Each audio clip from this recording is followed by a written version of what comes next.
dipersembahkan oleh Sentul City, my first choice.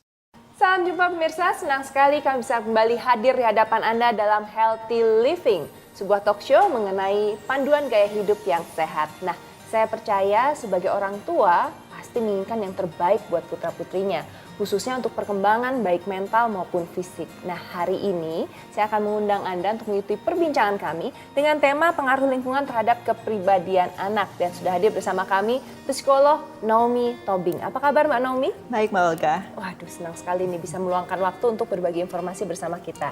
Nah, tapi sebelum kita ngobrol-ngobrol dengan Mbak Naomi, saya ingin mengundang Anda untuk menyaksikan tayangan berikut ini. Lingkungan sangat berpengaruh bagi perkembangan karakter anak.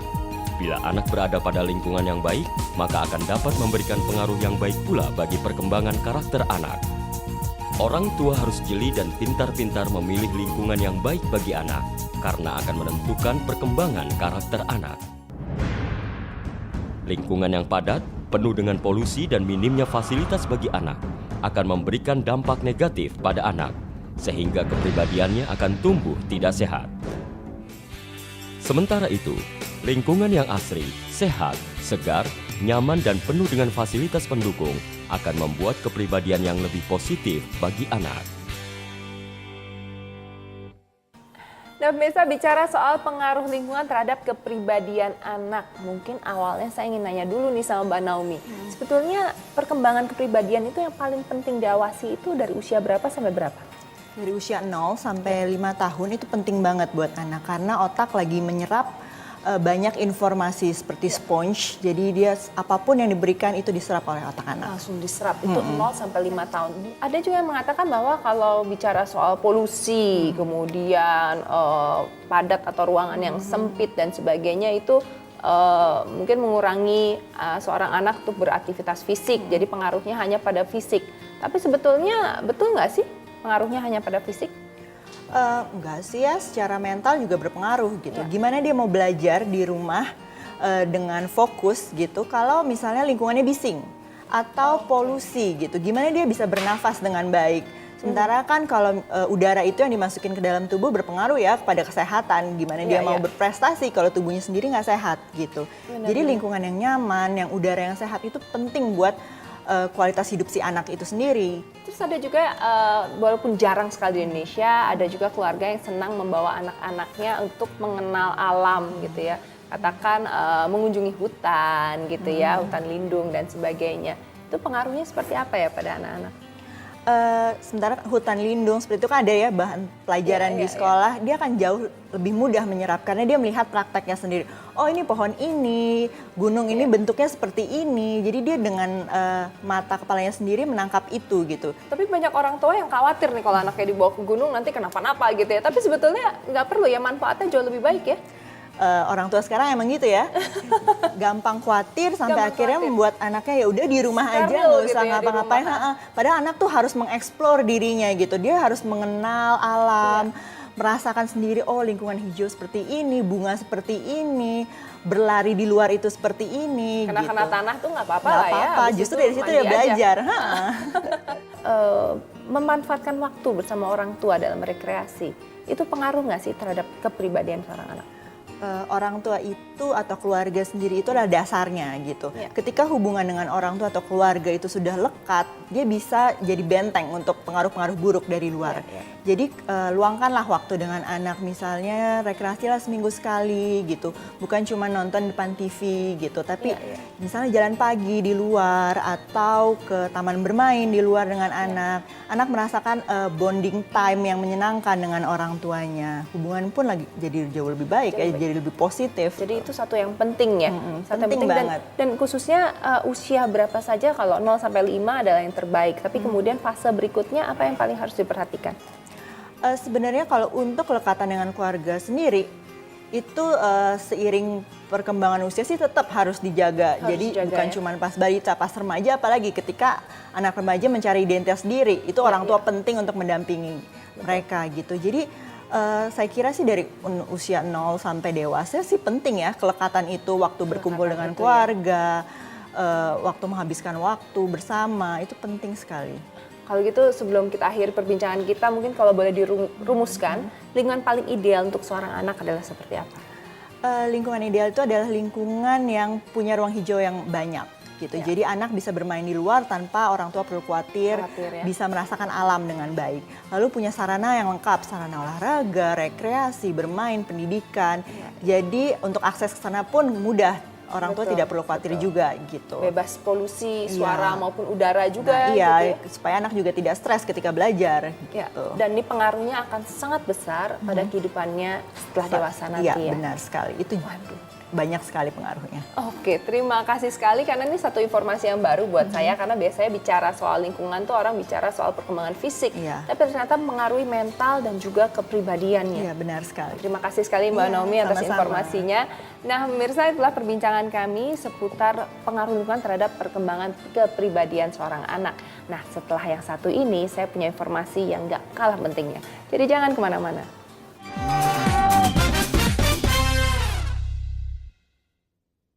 Dipersembahkan oleh Sentul City, my first choice. Sentul City, hadir dengan produk properti pilihan yang terbaik bagi Anda. Sebuah kawasan hunian yang terletak di area pegunungan yang segar dan indah, serta dilengkapi dengan segala fasilitas untuk menunjang segala kebutuhan hidup Anda. Terima kasih atas kepercayaan Anda membeli produk Sentul Tower Apartemen. Tower A habis terjual dalam 1 jam. Tower B tahap pertama habis juga terjual dalam 1 jam. Atas permintaan konsumen yang begitu besar, maka kami akan launching tanggal 30 November Tower B tahap akhir, yaitu lantai 9 sampai lantai 17. Harganya sangat terjangkau. Hanya 420 juta tipe 1 kamar yang luasnya 30,2 meter. Dan tipe yang 2 kamar harganya hanya 590 juta, luasnya 44,2 meter. Lokasi Sentul Tower Apartemen di CBD Sentul City. Di mana di situ ada rumah sakit Pertamina, ada Giant yang sedang dibangun, ada Universitas Trisakti, dan juga ada pasar bersih, Jungle Land, serta pasar apung. Dan segera juga akan dibangun di Sentul City dengan grup Lipo, 20 hektar mall terbesar di Asia. Fasilitas apartemen Sentul Tower sangat-sangat lengkap. Ada kolam renang, ada fitness, ada sauna, dan lain-lain. Bahkan kami lantai pertama ada shopping arcade, di mana di situ akan melengkapi kebutuhan para penghuni di Sentul Tower. Untuk itu, segera Anda mengambil nomor urut pembelian di marketing galeri kami dan pameran-pameran kami di mall-mall. Kalau mau tinggal di rumah yang pemandangan indah, udara sejuk dan hidup sehat, serta fasilitas lengkap, hanya di Sentul City. Sentul City, my first choice.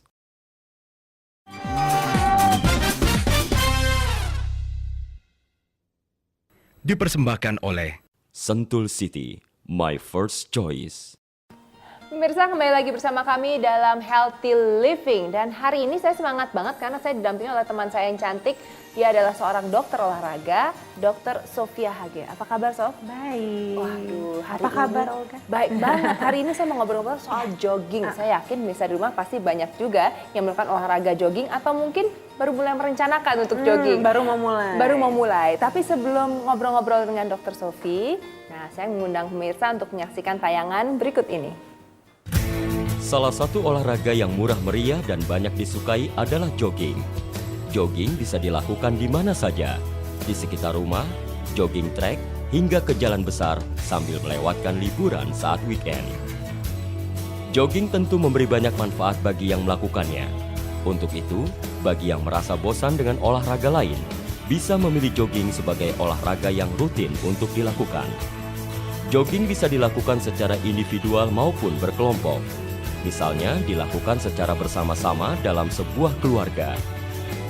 Untuk memberikan hasil yang optimal, jogging harus dilakukan di tempat yang udaranya bersih dan kaya dengan oksigen.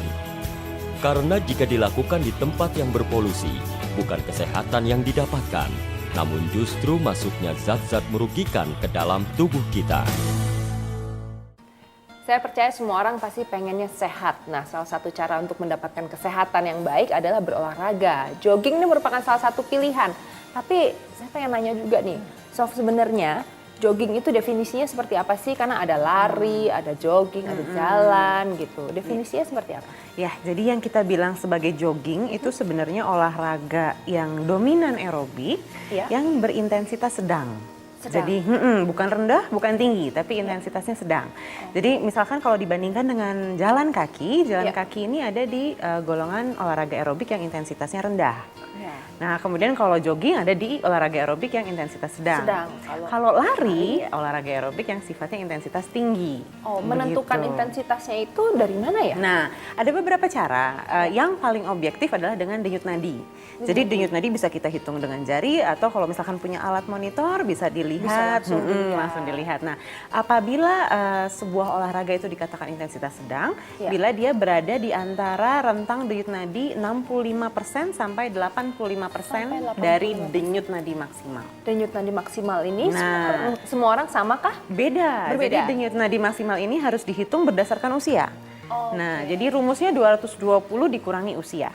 Oh, itu maksimal. Iya. Kemudian tinggal dikalikan aja antara 65% sampai 85%. Betul. Itu adalah Itu jogging. intensitas sedang atau jogging. Oke. Kenapa jogging ini merupakan salah satu pilihan yang baik untuk berolahraga? Satu, resikonya tentunya lebih rendah daripada yang intensitas tinggi seperti lari. Tidak semua orang dapat melakukan olahraga yang intensitasnya tinggi.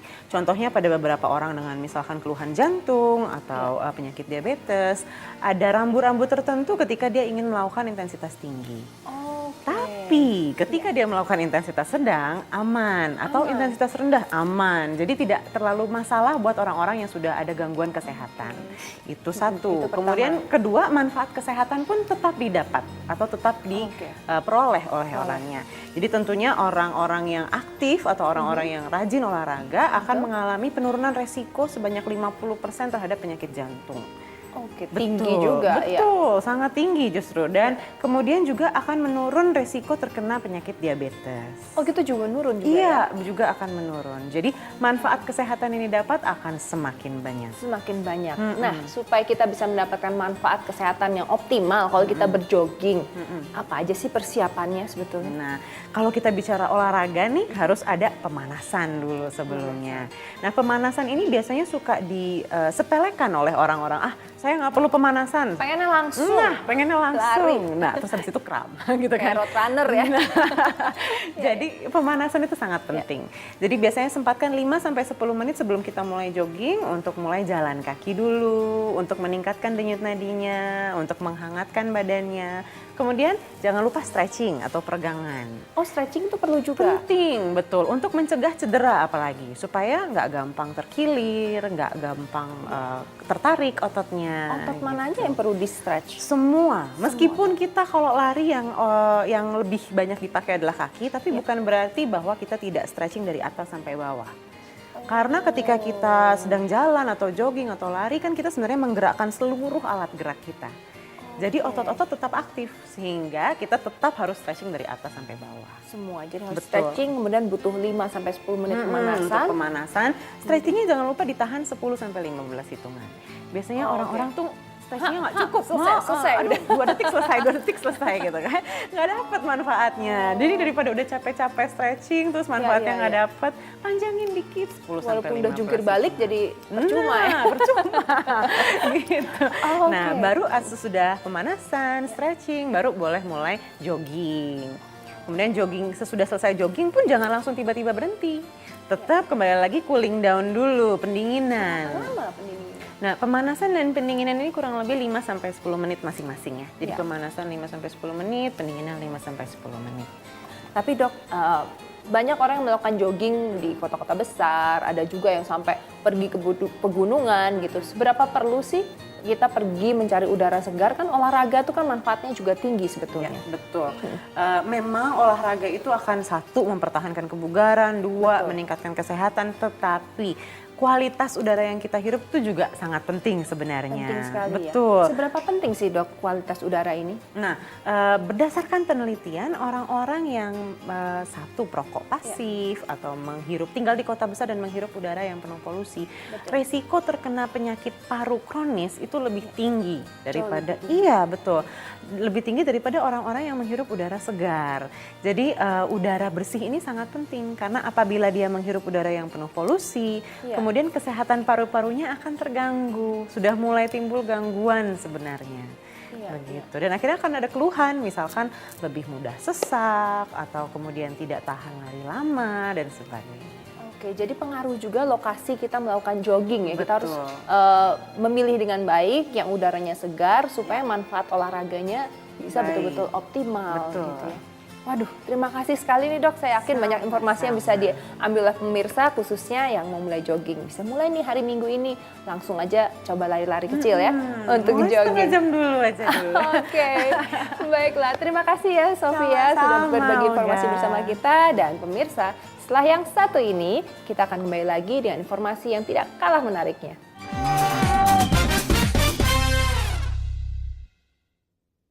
Dipersembahkan oleh Sentul City, my first choice. Sentul City, hadir dengan produk properti pilihan yang terbaik bagi Anda. Sebuah kawasan hunian yang terletak di area pegunungan yang segar dan indah, serta dilengkapi